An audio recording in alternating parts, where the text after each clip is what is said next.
Hello everyone, welcome to my YouTube channel. ഇന്ന് നമുക്കൊരു അടിപൊളി മുളകിട്ട മീൻകറി കണ്ടാലോ. ഇതിനായിട്ട് ആദ്യം തന്നെ ഒരു നെല്ലിക്ക വലുപ്പത്തിൽ പുളിയെടുത്ത് ഞാൻ വെള്ളത്തിലിട്ട് വെച്ചിട്ടുണ്ടേ. എന്നിട്ട് നമുക്ക് കുറച്ച് വെളുത്തുള്ളിയും ഇഞ്ചിയും 2 ചെറിയ തക്കാളിയും ഒരു സവാളയും കുറച്ച് കറിവേപ്പിലയും മതി കേട്ടോ. പിന്നെ നമുക്ക് ചട്ടി ചൂടാക്കാൻ വയ്ക്കാം കേട്ടോ. ചട്ടി ചൂടായി വരുമ്പം എണ്ണ ഒഴിച്ച് കൊടുക്കാം. എന്നിട്ട് കടുക് ഇടുന്നുണ്ട്. കടുക് പൊട്ടി വരുമ്പോൾ നമ്മളൊരു 1/4 സ്പൂൺ ഉലുവ ഇട്ട് കൊടുക്കുന്നുണ്ട്. ഉലുവ കൂടി പൊട്ടി വരുമ്പോൾ നമ്മൾ ആ ഇഞ്ചിയും വെളുത്തുള്ളിയും ഉണ്ടല്ലോ, അതിട്ട് കൊടുക്കുന്നുണ്ട്.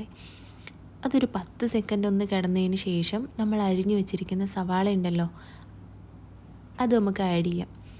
സവാള കൂടി ഇട്ടതിന് ശേഷം കുറച്ച് കറിവേപ്പിലയും കൂടെ ആഡ് ചെയ്യുന്നുണ്ട്. എന്നിട്ട് നമുക്ക് ഈ സവാള വഴണ്ട് വരാൻ വേണ്ടിയിട്ടുള്ള കുറച്ച് ഉപ്പിട്ട് കൊടുക്കാം. ഞാനൊരു 1/4 സ്പൂണോളം ഉപ്പിട്ട് കൊടുക്കുന്നുണ്ട്. എന്നിട്ടൊരു 5 മിനിറ്റോളം നമ്മൾ വഴറ്റിയെടുക്കുക. അതിനുശേഷം ഒരു 1/4 സ്പൂണോളം മഞ്ഞൾപ്പൊടി ഞാൻ ആഡ് ചെയ്യുന്നുണ്ട്. എന്നിട്ട് ഒരു 4 സ്പൂണോളം മല്ലിപ്പൊടി ആഡ് ചെയ്യുന്നുണ്ട്. ഇത് ചെറിയ സ്പൂണായതുകൊണ്ടാണ് കേട്ടോ 4 സ്പൂണ്. എന്നിട്ട് നല്ല പോലെ ഇളക്കിയെടുക്കുക. നല്ല പോലെ ഇളക്കിയതിന് ശേഷം ഒരു 2.5 സ്പൂണോളം സാധാരണ മുളക് പൊടി ഞാൻ ആഡ് ചെയ്യുന്നുണ്ട്. 1 സ്പൂൺ കാശ്മീരി മുളക് പൊടി കൂടി ഞാൻ ഇട്ടിട്ടുണ്ട് കേട്ടോ. എന്നിട്ട് നല്ല പോലെ കൈയെടുക്കാണ്ട് തന്നെ ഇളക്കുക. അതിൻ്റെ പച്ചമണം മാറുന്നത് വരെ ഇളക്കിയതിന് ശേഷം നമ്മൾ തക്കാളി ആഡ് ചെയ്യുന്നുണ്ട്. തക്കാളി നല്ല പോലെ ഒന്ന് സ്മാഷ് ചെയ്തതിന് ശേഷം നമ്മൾ പുളി പിഴിഞ്ഞൊഴിക്കുന്നുണ്ട് കേട്ടോ. പുളി പിഴിഞ്ഞൊഴിച്ചതിന് ശേഷം നല്ല പോലെ ഇളക്കിയിട്ട് നമുക്ക് എത്രയാണോ കറി ആവശ്യമുള്ളത് അതനുസരിച്ചിട്ട് വെള്ളം ആഡ് ചെയ്ത് കൊടുക്കാം. ഇവിടെ ഞാൻ കുറച്ച് ഗ്രേവിയുള്ള ടൈപ്പ് മീൻകറിയാണ് ഉദ്ദേശിക്കുന്നത്. അതുകൊണ്ട് തന്നെ കുറച്ചധികം വെള്ളം ഒഴിക്കുന്നുണ്ട് കേട്ടോ. ഇനി നല്ല പോലെ ഇളക്കി കൊടുക്കുക. അരപ്പെങ്ങാനും കട്ട പിടിച്ചിരിക്കുന്നുണ്ട് എന്നുണ്ടെങ്കിൽ നല്ല പോലെ ഇളക്കി ലൂസാക്കി എടുക്കുക. എന്നിട്ട് ഈ സമയത്ത് ഉപ്പ് നോക്കുക. എന്നിട്ട് ഉപ്പിട്ട് കൊടുക്കുക. പിന്നെ മീൻ ഇടുന്നതിന് മുന്നേ നമുക്ക് കുറച്ച് ഉപ്പും പുളിയും എരിവൊക്കെ കൂടി നിൽക്കുന്നതാണ് കേട്ടോ നല്ലത്. എന്നാലേ മീനകത്തോട്ട് പിടിച്ചിട്ട് അതൊരു പാകമായി കിട്ടുള്ളൂ. ഇനി നമുക്ക് ആ ഗ്രേവി തിളയ്ക്കുന്നത് വരെ വെയിറ്റ് ചെയ്യാം കേട്ടോ. തിളച്ചതിന് ശേഷമാണ് നമ്മൾ മീൻ ഇട്ട് കൊടുക്കുന്നത്.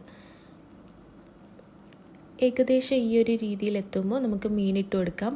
ഇന്ന് കിളിമീനാണ് കേട്ടോ കിട്ടിയത്. ഇത് ചില സ്ഥലത്ത് പുയ്യാപ്പിളക്കോര എന്നും പറയും. ഇത് സൈസ് വളരെ ചെറുതാണ് കേട്ടോ. ഈ മീനാണെങ്കിൽ ഒട്ടും വേവില്ല. ഏകദേശം ഒരു മാക്സിമം 10 മിനിറ്റ് മതി കേട്ടോ. അതുകൊണ്ട് തന്നെ തവിയെടുത്ത് മാറ്റുന്നുണ്ട്. എന്നിട്ട് നമ്മൾ ഇടയ്ക്കിടയ്ക്കൊന്ന് ചുറ്റിച്ചു കൊടുത്താൽ മാത്രം മതി കേട്ടോ. മീനെല്ലാം ഇട്ടതിന് ശേഷം ഒന്ന് ചുറ്റിച്ച് കൊടുക്കുക. എന്നിട്ട് ഗ്രേവി എല്ലാം മീനിലും ഒന്ന് പിടിക്കാൻ വേണ്ടിയിട്ട് നല്ല പോലെ ചുറ്റിച്ചതിന് ശേഷം നമുക്ക് അടച്ചു വെച്ച് വേവിക്കാം കേട്ടോ. 2 കറിവേപ്പില കൂടി ഇടുന്നുണ്ട് നല്ലൊരു ഫ്ലേവർ കിട്ടാനായിട്ട്. എന്നിട്ട് ഇടയ്ക്കിടയ്ക്ക് ഇങ്ങനെ തുറന്നൊന്ന് ചുറ്റിച്ച് കൊടുക്കണം കേട്ടോ.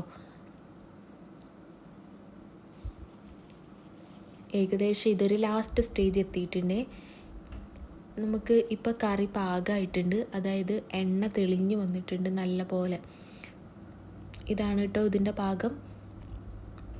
അപ്പോൾ എല്ലാവരും ഒന്ന് ഉണ്ടാക്കി നോക്കി നോക്ക് മുളകിട്ട മീൻ കറി. എന്നാൽ ശരിയേ.